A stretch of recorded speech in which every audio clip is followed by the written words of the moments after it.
Well, thank you, and thank you, Lori, for the opportunity to come down here and do this. That's my business. It's a book and a website. If you can see me better by coming over here, I think you can hear me better when I speak. My audience is 3: all drivers, drivers in general, like you all, the driver ed world, as well as law enforcement. Now, I've got a lot of slides today. I'm going to try and rip through several of them. I've only got 10 minutes, so I can't get into too much detail. So I'm not going to read the slides. I'm going to put the slides up there and summarize and comment.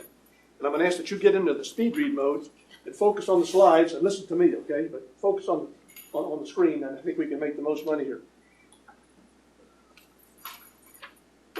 This whole thing is based on my favorite hobby of, as you see on the slide there, doing free of charge roadside assist. I've done it well over 2,000 times.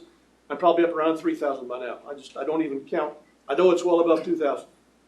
And the experience I've gotten from doing all those, I felt I needed to share with the world, so that's why I'm doing this. I don't normally take a photographer out with me. In fact, I never do, except there were 3 occasions though when a photographer was there. In this case, and they were all for most of the time for trying to cover me for a local story in a magazine or a newspaper. This one was for a magazine article in Katy, Texas. Here I'm actually learning OJT here under that Suburban, trying to find out how to lower that spare tire. The sheriff deputy had stopped there to protect the scene when I was doing it. Here's one that was actually the guy in the right front seat of that little white car there is Chick Jacobs. He used to work for Fayetteville Observer. He may still, I don't know. But he went out with me to do an article about the hobby and what I do. Now, it was a slow day on September 12th, 2012, because I was on the front page of the Fayetteville Observer. I think this picture made it on the front page. Incredible. This one was taken on the Indian Nation Turnpike in Oklahoma, just south of Tulsa. I stopped to help a lady with pulling that trailer with horses in it, and she had the right rear tire of the trailer had blown out, and the tread had come off, and I had to cut the fender off the trailer to get the tire changed. And I didn't know she had a camera until we were all finished, and she asked me to pose with her daughter. So I did, and there we are. So I mentioned this to you only to kind of tell you that this is kind of evidence that I'm not just pulling this out of my hat, okay? I really do this stuff, and I've got 100 stories I could tell you. There's not time for it today, but they're out there, and it's been a lot of fun. Some numbers here. The key one to look at there is 30 million calls for assistance for AAA. And I know that that's only a small percentage of the number of total breakdowns out there, because a lot of folks don't have AAA, and some will have no insurance, and so they're out there breaking down. Here's another good number here. NHTSA, 5.8 million crashes of all kinds per year. You do the math, 30 million divided by 5.8 million, that means that at very minimum, the number of, the likelihood of having a breakdown to having a crash is about 5 to 1. I figure it's more like 20 to 1, realizing that the AAA number is low. Another way to look at it, 2 kinds of motorists. So if you haven't had a breakdown yet, just wait. It's going to happen to you. The law of averages will catch up to you. Here's the first reaction normally to breaking down. Panic. But you have several options. Here's one, not all very useful. Here's one unuseful option. Pulling your hair. The yoo-hoo option, that may work for some of you. It wouldn't work for me very well. Shake a leg, who knows, Call for help, that's better. And this is what I'm after right here. Help yourself. Know what to do and have a few goodies in your car to help yourself. That's the idea. Causes of vehicle breakdowns, from my perspective of doing thousands of assists, is this. Actually, tires is the biggie. 3/4 of the people I stop for and help have got a tire issue. And so most of my stuff in the book and in the website is about tire problems. We can go into this in as much detail as you want to after the 10-minute pitch here, but right now that's the breakdown. Some folks say, why should I care about this? I'll just call AAA or whoever I have insurance with. Well, I can tell you those guys do a good job when they arrive. But it takes time to get there many times. Also, as the slide shows, a lot of times they have a circumference beyond which they will not work without their subcontracted help. When they subcontract the work out, that's when the problems start to happen, because they're not always that good. I've seen a lot of that. What about commercial assistance? Here's some more considerations. If the car's problem is it's got a dead battery, and the battery in your cell phone is dead, you're out of luck. So then you have to be able to do something to help yourself besides try the yoo-hoo method or the shake a leg method, okay? So after doing this for decades, I decided to capture all this expertise and all this wisdom in a book, which is shown right here. That's a staged picture, of course, with my daughter-in-law and my grandchildren. The book was originally put out in 2014. I revised it twice, once in 2017, once in 2019. So the current version is out there in 2019. Again, we can go into detail during the Q&A if you want more specifics, but that's the book. That's the basis for the whole program. The second part of it is a website I set up. The website includes several key pages shown here, including the book, driver education, and law enforcement, all my targets for the business. There's my email address at the bottom down there, walt_brinker@hotmail.com. But the biggie there is at roadsidesurvival.com. It's on the card I gave you also. Here's a little layout of why I believe officers should be doing roadside assists. Only when their priorities permit. I'm not suggesting these have top priority over a 911 call or some emergency, but they're not always out there on those kinds of urgent calls. When they're not on an urgent call, there's plenty of time to do stuff like this. A neighbor of mine was a Fayetteville cop. We went out one night on a midnight shift, and we mostly rode around. And there were about 4 or 5 times, if I had my gear, I could have bailed people out on the spot. It would have made their day and made the cops' day also. I'll tell you that what made me think about this is mainly that the gratitude I get from people I stop for and help is incredible, off the charts. Also, the feeling I get is so good, I'm on a rush all day. And you think most cops have most of their people they contact are having the worst day of their lives. And the cops are dealing with a lot of negativity out there. A lot of negative stuff that drives a lot of them nuts. Suicides are a problem with police right now. So I try to address that with my approach toward law enforcement.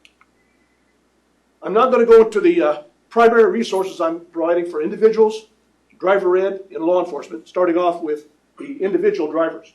The primary resource is the book, of course.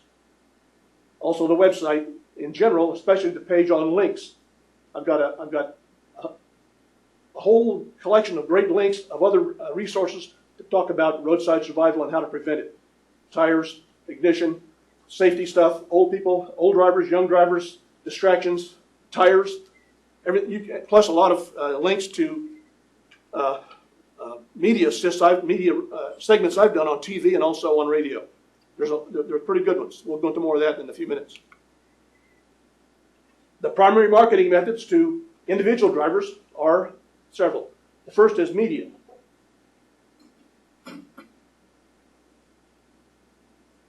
I got a call just 2 days ago from a guy in Beaumont, Texas, wanted to do a repeat, wanted to do a new segment for an hour, which he's going to broadcast this Saturday about the subject matter of the book. We've done several of these things. So I've got a lot of repeat customers out there, and I've researched them via the internet, and I've gone to phone calls and emails to try and scrape these people out of the woodwork so I can use them, so they can use each other. They use me, I use them for our mutual our needs. Usually, the hook for doing one of these programs is a long holiday weekend, like Labor Day or Thanksgiving or Christmas or Memorial Day. Those are when the stations are most likely to want to do a segment they can run the weekend before this big day so people can go out and prepare for the long drive. Recently I had a 2.5-minute segment with Fox News, which really was good. The hits to my website took the biggest spike I've ever seen after that thing, and I'm trying now to be a Fox News consultant to come on and talk about this more often. I believe that about all 3 facets of the business. Individual, which is what we did here, was more or less of a how-to. Also, the driver ed thing, but primarily the law enforcement. We'll talk more about that in a minute, but the law enforcement thing, I had a slide before. We have a lot of bad blood out there now between law enforcement and the public. And I believe that what I've got is a partial solution anyway to a lot of those problems. And that's what I'm trying to sell. Also, print and online media. The Fayetteville Observer, Byron Pitts himself. I would piggyback on his behind the wheel column. I did it 50 times for 5 years with anecdotes of actual assists I'd made and lessons learned and how they could have avoided the problem in the first place. But then when the new management came along, they decided to not print that because of lack of print space. So there I was. I've tried several times to go back and renegotiate that without luck so far. So if any of you have an inside track with the Fayetteville Observer, please do what you can. Also various auto and highway safety publications and websites. Also being a speaker to these groups, Kiwanis, Rotaries, church groups, Fayetteville Tech classes. I teach a class at Fayetteville Tech Continuing Education to teens and also to adults in separate classes. What it amounts to is 2 hours indoors where we summarize my book. And on another day, in a parking lot, we go hands-on for 2 hours and we work through their cars. We do all the primary checks on their cars. They change a tire on their car with their tools. They check the batteries on their cars. They check the tire pressures while they're tired. And it's amazing what we find. A lot of aha moments pop up here. And parents come to the teen class, and a lot of aha moments for the kids, for the parents also. So it's a lot of fun. And I'm scheduled. I don't have the schedule right now, but the continuing education department can provide that schedule if anybody's interested in going. I recommend it to anybody. People who've gone through it say, hey, it's good stuff. AFES, Army Air Force Exchange System, finally is selling the book. I got the call last week. In fact, the bookseller called me for a replenishment order of 50 books, which I just placed, and they're on the way they're in the system now. I'm hoping it'll explode once it hits the thing and get me more sales. Also, here's the weak point of my whole program, I think, is the social media. And I would appreciate any assistance you can give me here, or ideas, tips on how to do better, because I think I've probably forfeited a lot of my potential by not doing this better. Facebook, occasionally use it. Twitter, I really don't know how to use it. I never have used it. I should, and people have told me to do it, but I just haven't taken that step. So that's my request is for help here. Now we're talking about driver education. The resources at the website are shown here. The biggie there is the PowerPoint file. I modified the PowerPoint file that's available on the website to do this class. I kind of added some slides and took a few slides away. The meat of that presentation is after my questions slide here in case you want to get into the weeds.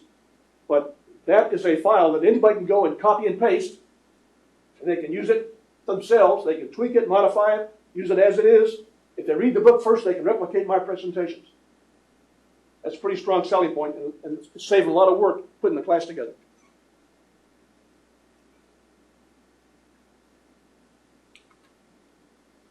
Primary marketing methods for driver education are these.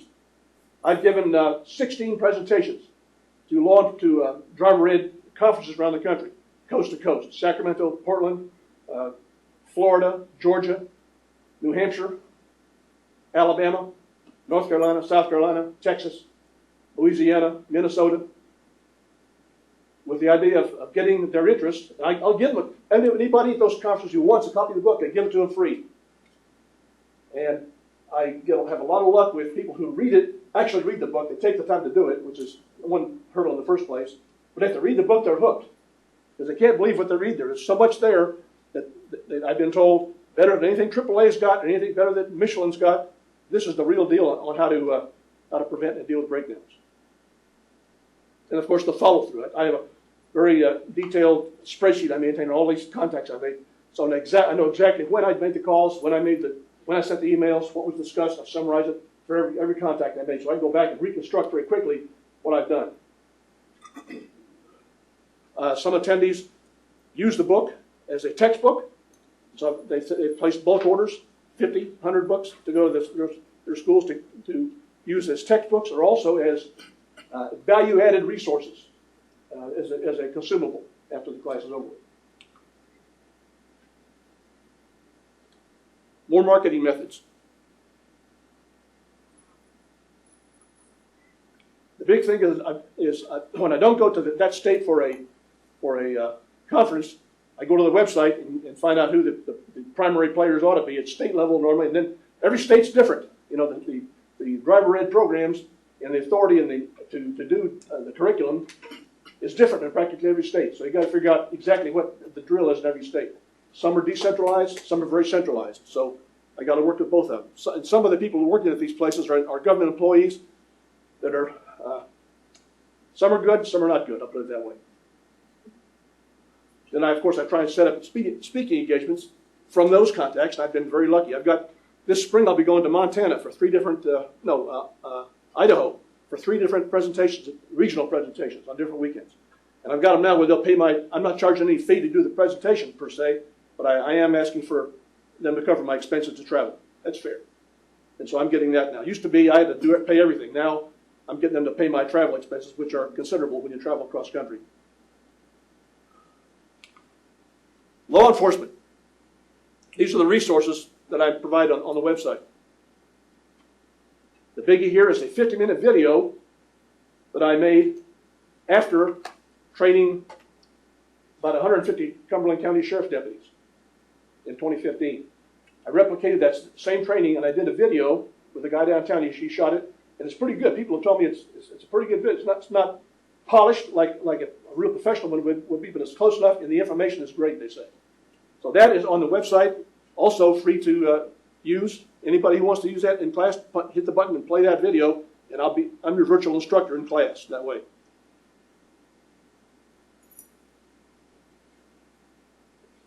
It includes information on getting grant money, and it's got a pricing schedule for doing bulk buys to get the book. Marketing methods to law enforcement. I've presented at about 5 or 6 big law enforcement conferences, and I've got applications in for several more. I publish articles in law enforcement journals and law enforcement websites. I've researched the state law enforcement agencies, the state police, that is. There are different kinds of law. There's state police, there's municipal police, there's sheriff deputies, or sheriffs for each county in every state. So there's a lot of targets out there, and I'm just getting warmed up now. I wish I could say I've had more luck with getting feedback and results from the North Carolina conferences I've gone to, but it's been kind of slim pickings, which is kind of disappointing. But none of them say they don't like the idea. They've got an excuse. I think the big excuse is not invented here. I think that's a big excuse. Not invented here. In other words, it's not my idea, so I'm not sure about if your idea is good or not. But they've all seen the video, and those who've actually watched the video, who have admitted they've seen the video, say it's good. I think the real trick is they don't want to take time to watch the video. It's 50 minutes to get the whole message. But they have subordinates who have watched the video that say it's good stuff. But I run into problems like, well, we can't afford to buy the equipment to do the assists. Or the police union would never put up with that because it's an extra job that they'd be asked to do. Or I've heard it all, okay? I just keep on tapping. Persistence is my middle name. And I've applied to speak at the conferences, and I've got a couple that are cooking right now that I think are going to work. I've already talked about the stuff on this one. The link to the video is on my website. Anybody can go there. You can also. Go to roadsidesurvival.com, find the law enforcement page, read down to the paragraph about the video, hit it, and you've got it. Anybody can do that.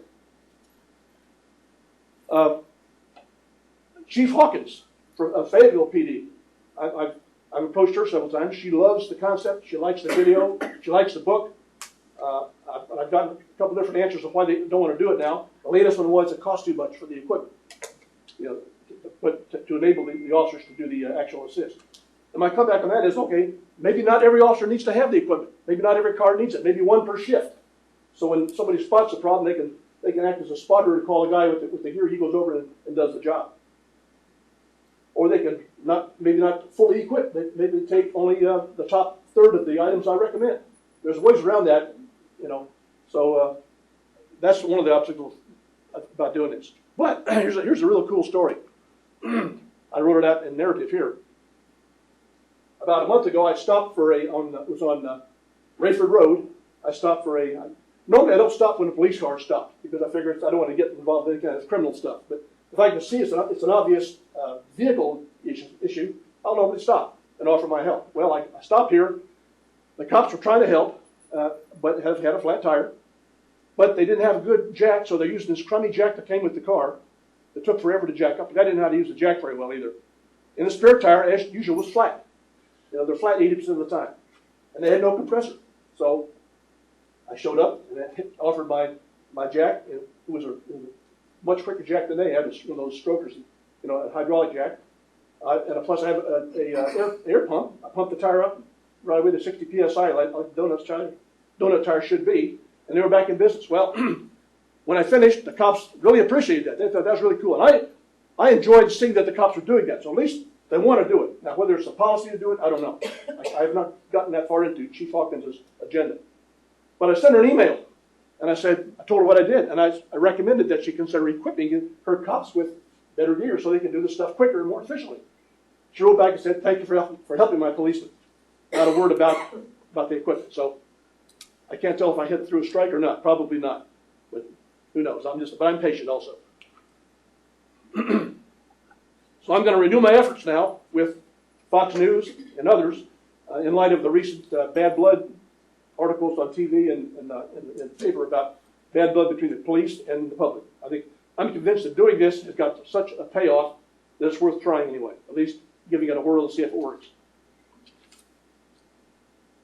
So I watch the news. One thing I do, one reason I do watch the news is to look for cases like this and be able to document it when I send an email. Here's the link to the article that says, morale is low in your police force, for example. Okay, that's my 10-minute pitch. It probably went longer than 10 minutes. But I'll take any questions you've got about what I've said, or if you have questions about the nitty-gritty of how to do all this stuff, we can go into that also. Yes, sir. The equipment that you suggest they buy, do they buy it from you, or they buy it from somebody else? I'm not involved at all with the selling of equipment. All I'm saying is I've got a list called Tips and Equipment for Police Doing Roadside Assist. It's a list that I compile based on what I know works and what doesn't work, and I give the approximate cost for each item, and the total cost, if you were to buy everything on the list, is about $600 per car. But a lot of these people claim they're already doing it, so that means they must already have some of the gear already. So it means it wouldn't cost $600; it might cost $400 per car, or $300 perhaps. I'm not involved at all with the procurement of the gear. I'm just saying that's what you need to have. If you have that, you'd be really good to go. And I make that point, so no one thinks I'm trying to scam them or trying to snooker them into a deal for me. The only thing I'm selling them primarily is the concept, the ideas in the video, and the book. And the book is not free, but it's not that expensive. You buy it in bulk. There's a bulk rate for buying large numbers of the book. And I'm advocating that the people who give the training, who administer the video that I have, that they read the book first so they can answer questions which they're going to get from the video. And also people who do the assists ought to read the book, so they have in-depth background of what they're doing out there. Yes, sir.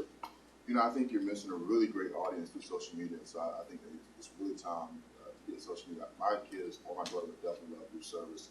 But my question today, or question and comment, could you articulate your business model? Because I hear three things. I hear speaking engagement, which sounds like that's about 40% of your efforts. I hear the book, which sounds like another 40%. I hear like actual service where you're hands-on, which sounds about 20% or so.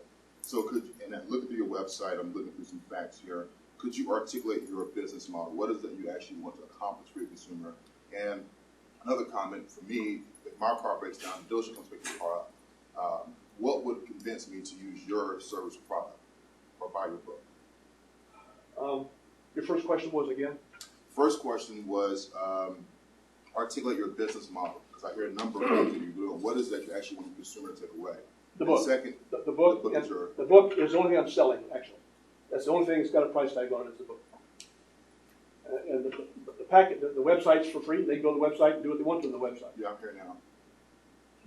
How much is the book? The book is $15 or $14.95 retail, but it can be bought for down to $8.50 or so if you buy 50 of them or 100 of them. A large number of books gets the price per copy way down. Are you self-publishing or? Yes. I go through Amazon Create Spaces where I had it done initially.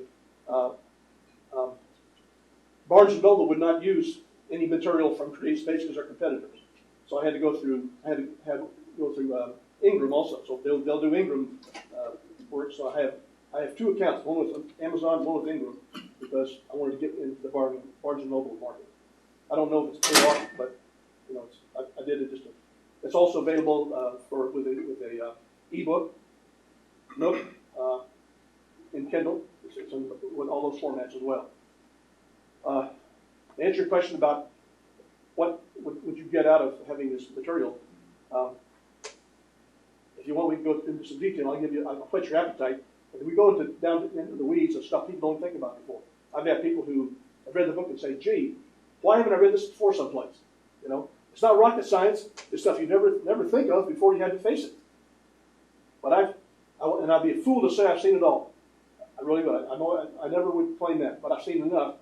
Well, I can tell you the trends out there, and I can tell you that every time I come up on somebody, it's like I'm not reinventing anything. I'm tweaking a previous experience I've had, and I can pretty quickly figure out what the problem is, whether I can fix it or not. 90% of the time, you don't need to have a mechanic, and that's the people I'm talking about here. Sometimes, if you break a belt, let's say, I don't replace belts. I'm not that far into it here, but I can help overcome certain things like that. If you want, I can go into more detail. You know, I think this is extremely valuable. I had not a great experience with my commuter car recently a couple of days ago. It wasn't a breakdown, but it was an issue with the vehicle. What I think, Walt, is that you provide such great value, but you only got 4 to 15 seconds to capture my attention. And that's what most humans in So I think you need something that captures someone's attention very quickly. And what you expressed about not needing a mechanic, now you caught my attention. Now I'm interested because I want to understand, how can I get around this cost? That sometimes I think that's in my regular pitch. It's in the book. You know, I have 10 minutes. I had to chop on this one out. So I'm talking about the business side here, not the functional side. We want to go functional, we can do that. Not yet. You mentioned that your main source you're actually selling is your book, but yet you're giving it away. You need to stop giving away your books because that's your value. Yeah. What I would suggest, if you want a little handout, like you mentioned about driving a winter or how to do this, but not the contents of your book. Do not give away something that has value that you've accumulated, because then what would be the point of buying it? If I have the video, I have everything on the website, I don't need to buy your book. I need to buy your book. The point is, what I'm trying to go for is teachers will get the book and read it and say, "Wow, you know, this book. If I read the book now, my students ought to get this book also." Okay, and so I've had several people order unit sets of books, like 30 or 50 books to use as textbook in the classroom. That's on top of my gift. So the book, in a way, is a hook. Okay? But you can do a teaser without giving away your entire book, is what I'm saying. You can do an excerpt from your book that shows what all you're doing and how you write and how it's very understandable and all of that without giving away the entire book. You're devaluing the product, which if you're devaluing the product, you're devaluing the value of the company as well, the organization. As a caveat as well, one of the gentlemen asked about the equipment. And so he said, well, you don't sell the equipment, you basically have a list price. But why don't you negotiate a deal where you get it at wholesale, which I'm sure you can do, and you sell it to them at retail price. In the middle is your profit. I think that'd be a very valuable. Well, I don't have a garage full of books. Books. You can drop ship. I can drop ship the books, yeah, but I'm talking about the gear. Like, I don't want to have a bunch of jumper cables and sockets and so on. And those are the tools that you need to have to do the job. Yeah, you can drop ship that too. You can drop anything that can come in the mail. You can drop ship, from backhoes to cups. You can drop ship anything. It's just a matter of putting the system together. That's right. I haven't got time for that. I'm a one-man band. I'm just me. And that's a good idea. But I'm saying, I've considered that briefly way back then, but I decided that's a bridge too far for me to get involved with personally, beyond marketing the book itself and trying to get the word out. Gotcha. Once people read the book and knock their socks off, the challenge is to get them to read the book in the first place. And if I give them a copy of the book, my view has been, and I'll take your comment, was one copy of the book that whets their appetite. They say, gee, I need to have more of these so I can benefit my students also as an issue, either as a value-added resource, or as a textbook, or whatever. But I can do that with a chapter, not necessarily the entire book. Say again? I can do that with a chapter, not necessarily the entire book. I'm just saying, when you give it away, you're earning zero. Yeah. That's true. You're losing. Actually, yeah, you're losing because you have the cost of You got the a cost of it. publication. Yeah. I understand that, and I've been sucking that up, but, you know, when people decide they want the book, they want the book. And I can do that from a chapter, just like if I was going online and reviewing a book, I don't get the entire book to read online to see if I want to buy it. I get a chapter of it, and then I'm like, this is good stuff. Let me order this. Mhm. I don't have to do it if I get the entire book, then I don't need to buy it. And then you lose money. You know, I'm not a hardcore businessman. At this point in my life, I'm 75 years old. I've had a great life. I got 7 grandchildren, five great kids.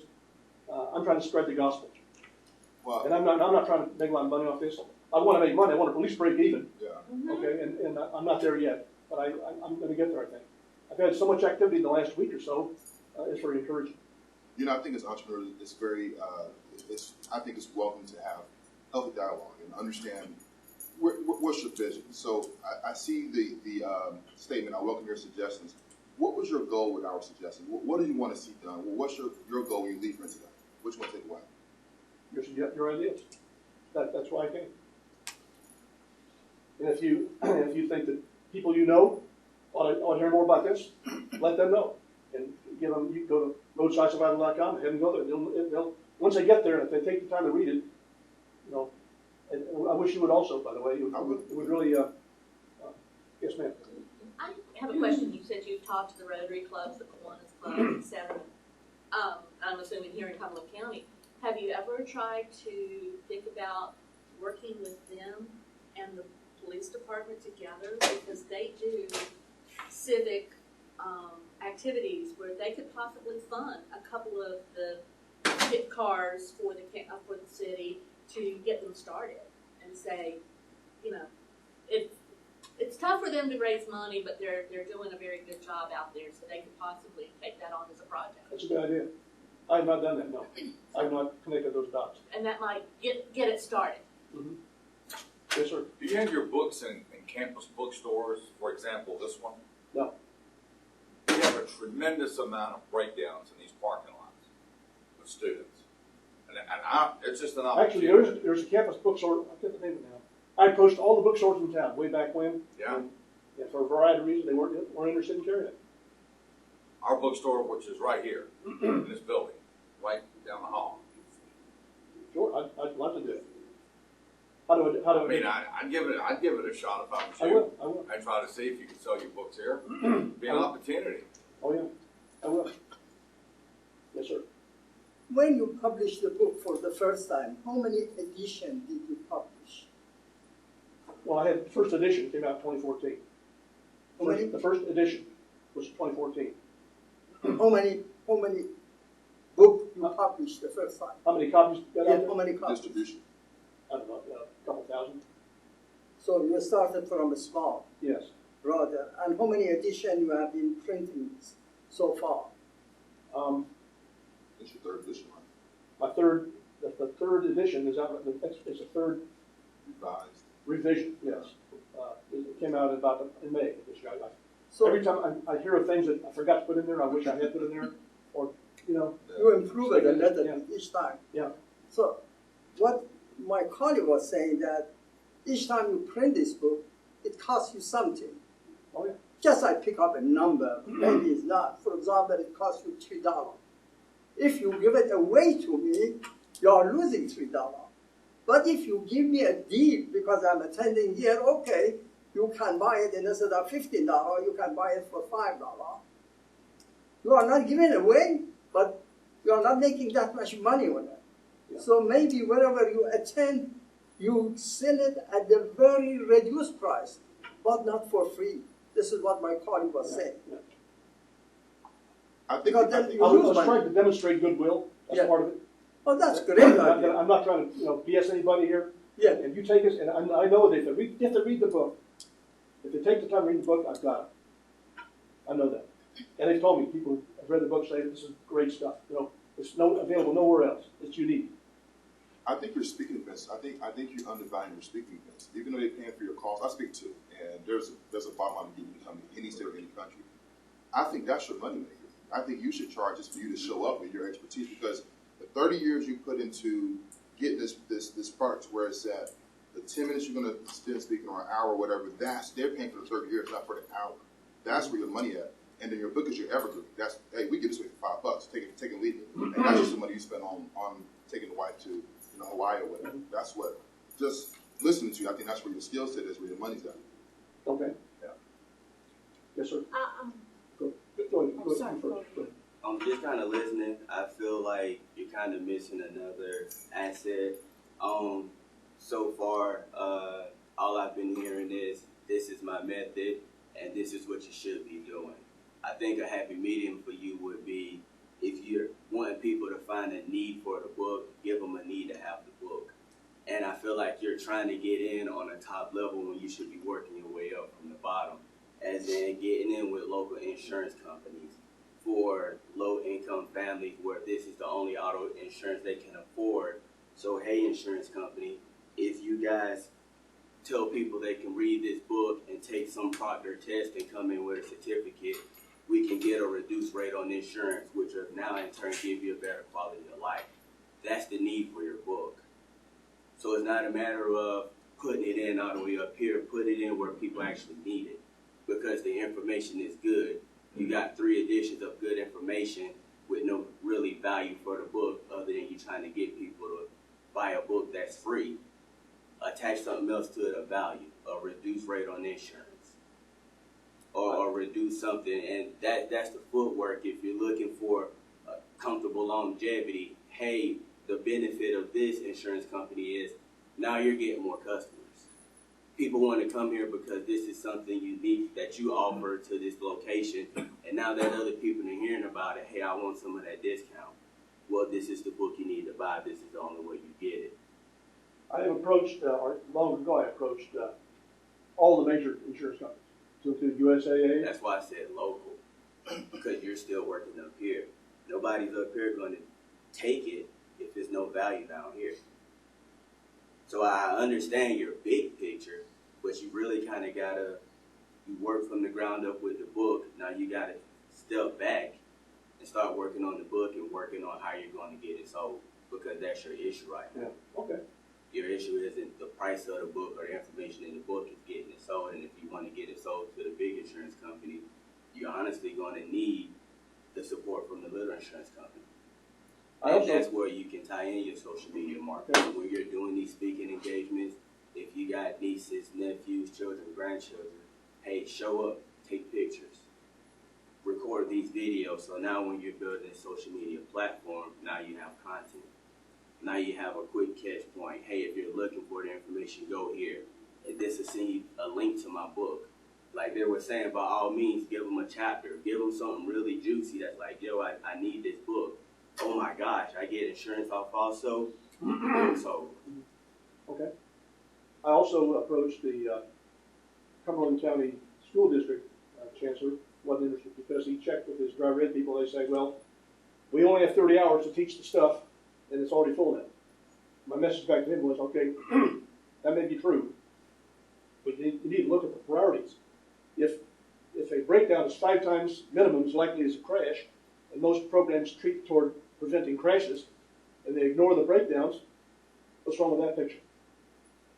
I mean, and so, but he wouldn't buy it. He said, our guys don't have time to do that. That's it. So, but I think you went after the wrong person. Instead of going after the driver's ed, I'd be going after the parents of these kids who are getting licensed, because I want to know my son or daughter who is 16, 18 years old on a dark road at night knows how to do some basic things. I'd go after parents. I'd talk to PTAs and groups like that and church groups or whatever, especially if they have a school, because they don't have the same lessons that a Cumberland County school would have. Go after the private schools and say, we can help. So when your kid's out driving alone, you go after the heartstrings, because that's the people who really want to feel good that the book is there with your bag of tricks in the car.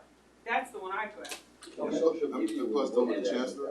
Also, how about high school principals? Would that be a way to do it? It's too much. It's too much politics. It's the wrong people. Yeah. Yeah, wrong. Politics and red tape. You don't deal with budgets. You got to use social media. That's where your justice comes from these days. Yeah. So, hey. And that's my weakness. I know that. Yeah, so when you create it, like I said, take time to build your content. Take time to continue doing what you're doing now. do the speaking engagements, but get your content. So eventually 3, 4, 6, whatever timeline you have, now you have enough content to launch a successful social media page. And now you can literally let these communities know, I'm providing this information and it's being turned away here. And they're telling me it's due to budget. They're not considering your children. They're not considering the safety, the basic necessities that your kids need for survival and that you need as a parent to have that warm and fuzzy at night. That's what they're taking from you by saying it's a budget issue.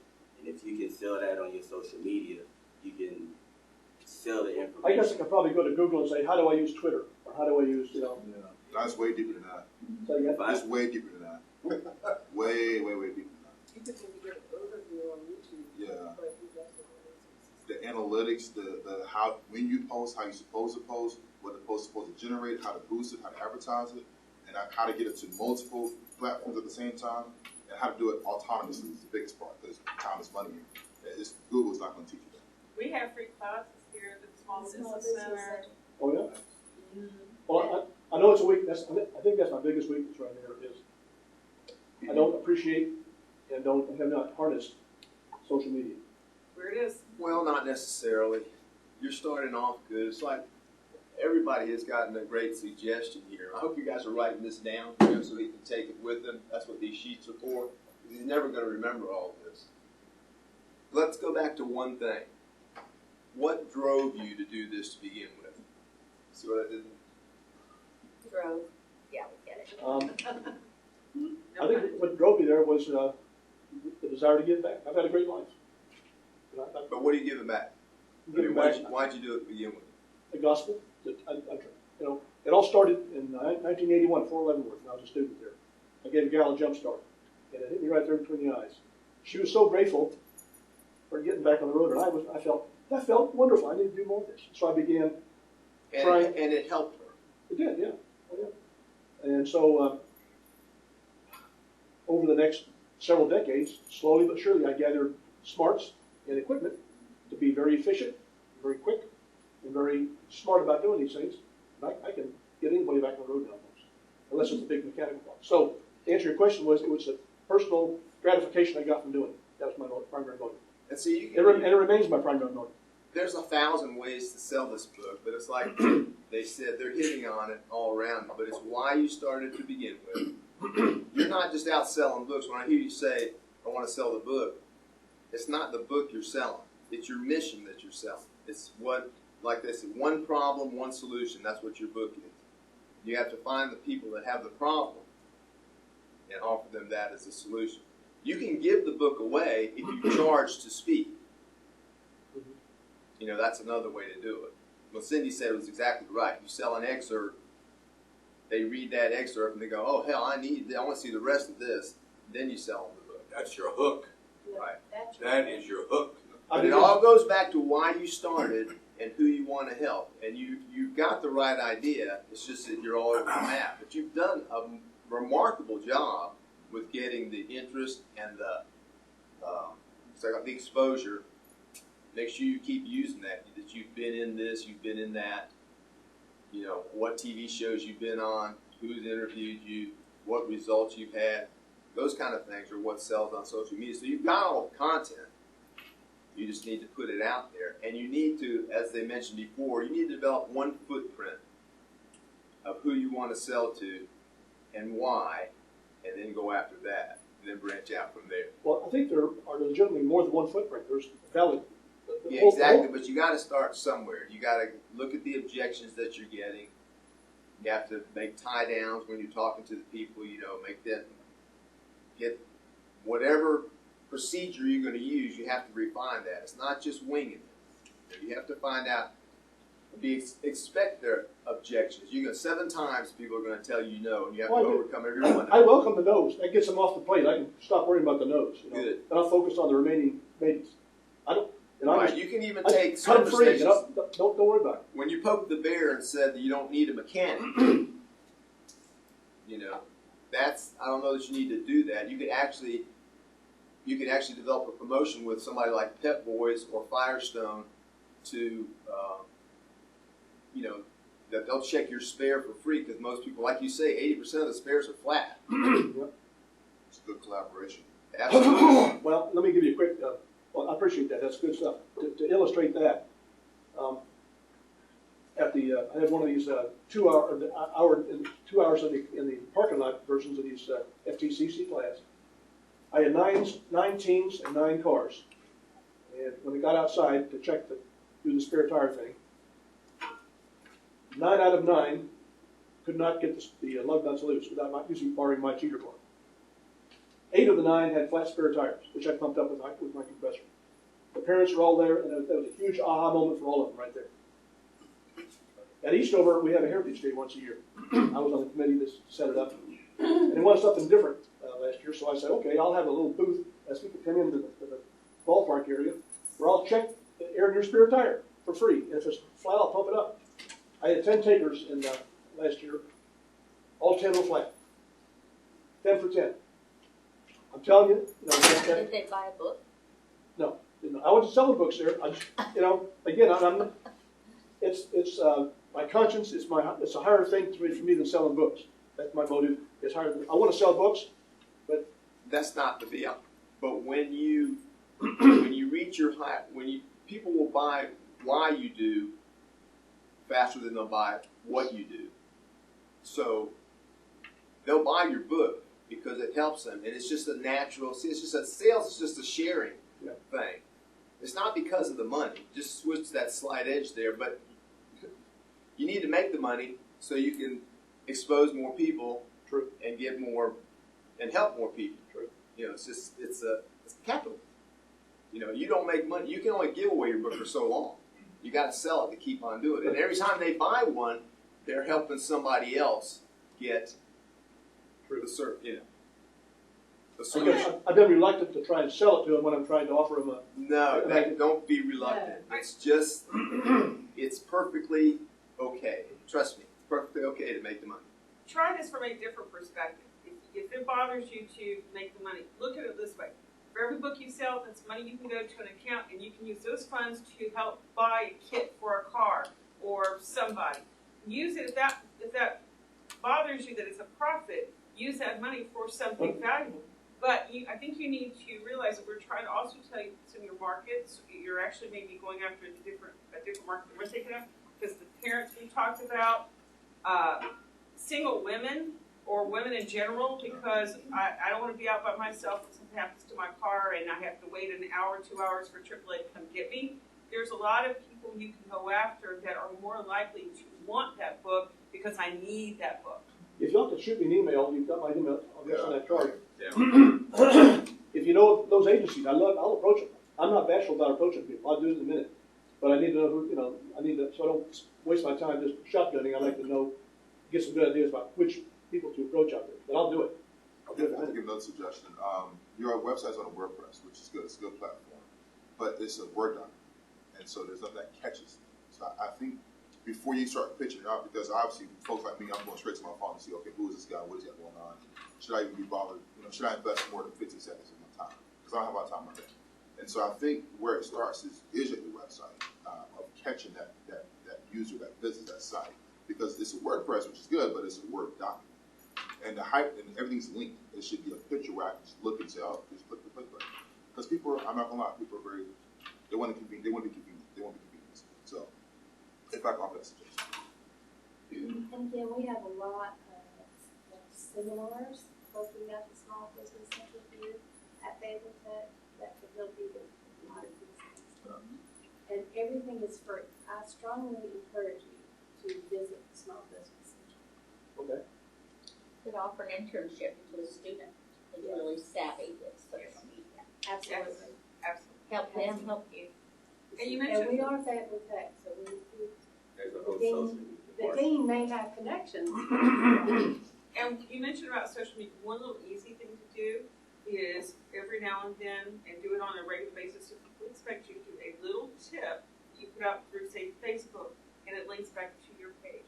Facebook links back to your page. Here's a tip. Goes back to your page. And that way, I try to do this like with 1 Million Cups. I try to put out something on a regular basis so people stay in their mindset. You need to stay in their mindset. A simple tip of the day. Hey, weather's changing, check your tire pressure. It's just good to get out there and then people will start sharing that on their own because, hey, this guy's put out a good tip, you might find out. I've done that occasionally on Facebook. In fact, I've even used the Boost, but I haven't seen any good results with it. Just do it on a regular basis You got because to it's how you got to touch people 7 times for them to act. So again, You got to touch people 7 times for them to take action, and that action means you be open to doing. So you got to touch another 7 times for you to find. Another key I got as well. I think honestly, this is a 10-figure deal here. I just lost train of thought what I was going to say. So, On a 10-figure deal, how do you do that? no, I'm looking at the potential here. I'm sorry, it didn't come back to me. It just slipped my mind. There's a whole social media marketing class here at Fayetteville Tech, and the students in the class are learning, 1, how to manipulate social media. 2, they're getting a certificate called a Hoop Certificate. And this Hoop Certificate gives them access to this platform called Hootsuite, where you can run every social media platform from one location. You can schedule your posts. You can make updates. You can edit pictures. You can do everything for every platform on this one database. So, I mean, the access is here. The students are there. They're learning. The material is good. I'm in the course. But there's help here. You just really have to step down and say, hey, this is what I need. How do you help me get there? okay. That's really what it's about. And what this is the thought I had as a caveat to what Cindy was saying. When you're doing everything on social media and people are coming through, question and comment. 1, how are you gathering your data? How are you gathering your data?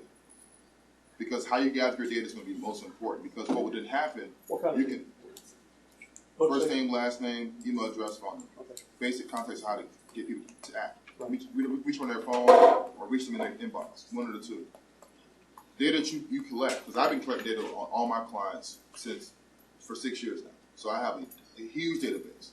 If I'm offering a new service or product, it's just a quick email button, text message, and next you know we have business running. So 1, I would definitely encourage you to find ways or a CRM of some sort where you can capture data that's coming in. You want to be able to capture these data as they come in.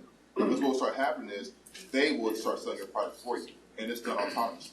You make money in your sleep. I'm using Excel spreadsheets now to capture the. I've got a very expensive, I've broken it down, which I think is a smart way to do it in a different thing. So I can very quickly go to reconstruct all the dialogue I've had with email or over the phone with anybody that so if I get an email from this person, I can very quickly go right to where they were. What you can do is you can take the Excel spreadsheet, export it to a CSV file, upload it into a CRM, takes you seconds to do. You can send out a mass email or a mass communication or a mass text or an offering or a service or what you're trying to push to all 10,000 or 100,000 or a million of those users. I guarantee you'll get probably 10% that'll actually buy. And that 10%, whatever your price point is, you got a business now. That's running autonomous. Because I see this being a 10-figure, at least 8, 9-figure type deal. But you got to leverage it, right? That data is what's going to be most important. Yeah, I agree.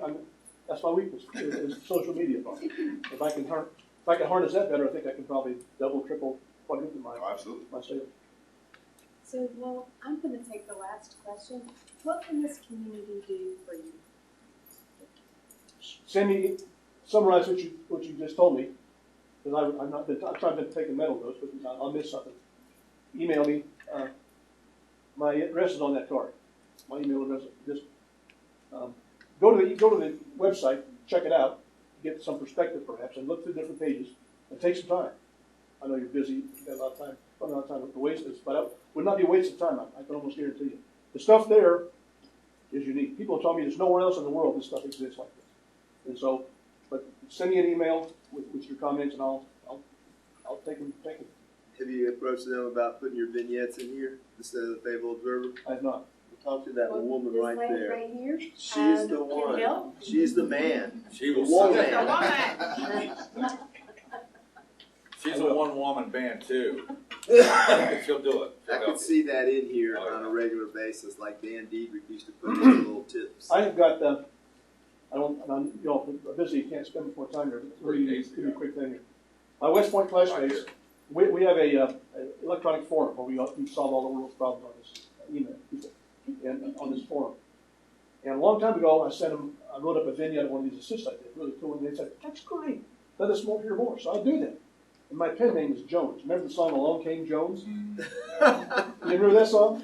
Not many of Anybody these here people not- heard that for a long time. You know how it goes, My right? grandmother's, yeah. There you go. Essentially what it is, and so the song, it's got Salty Sam is trying to get Sweet Sue to sign the deed to her ranch to him. And if she won't sign the deed to her ranch to him, he's going to kill her 3 different ways. Each way is a different chapter, a different verse. One of them he's going to blow her with dynamite. Another's going to be a buzzsaw. And on the third one he's going to put her on the train tracks, and the train's going to run over. So each verse ends by, and then he tied her up. And then he lit the fuse to the dynamite. And then along came Jones. So I'm Jones. That's my pen name. So I've got about 200 of these things out there to my class, and I've captured the good ones. That's feeder material for the Observer that I gave the Observer. 50 went to the Observer over a 5-year period, and these got cut off a few years ago.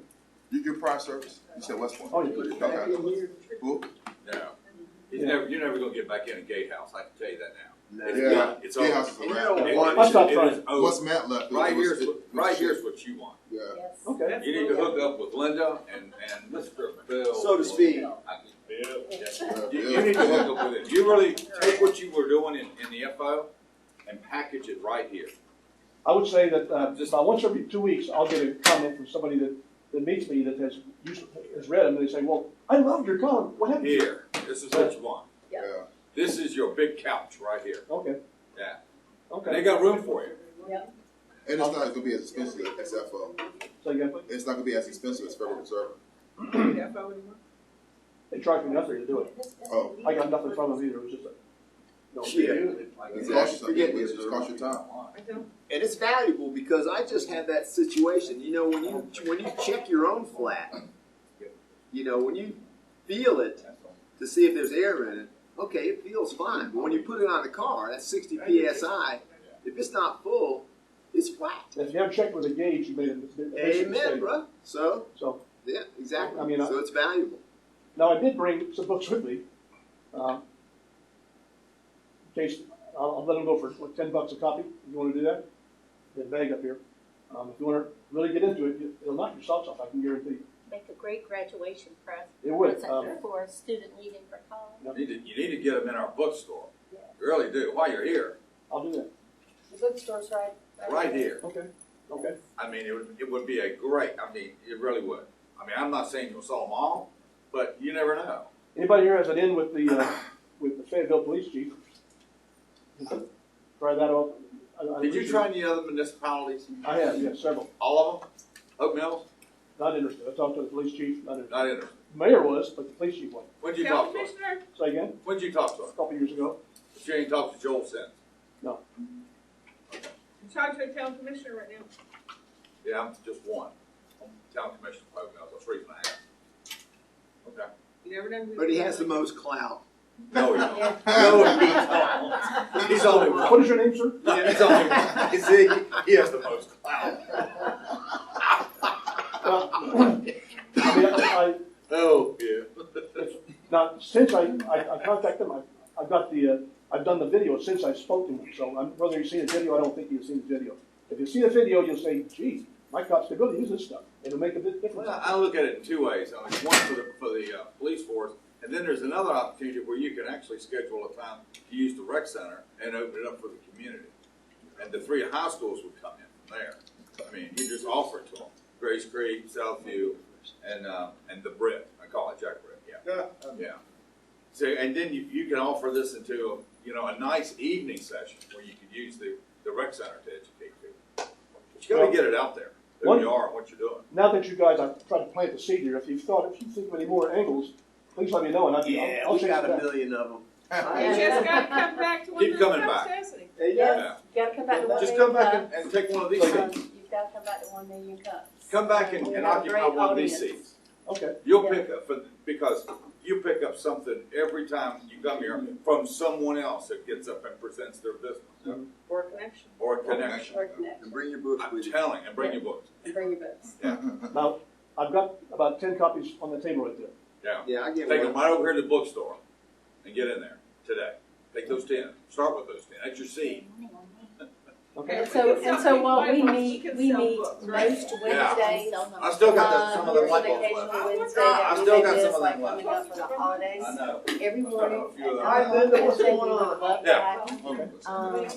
Coffee's always on. Yeah. You have a great business. I was told to give you this. I hope you'll come back and see us. You guys, give Walt a big round of applause. Thank you so much.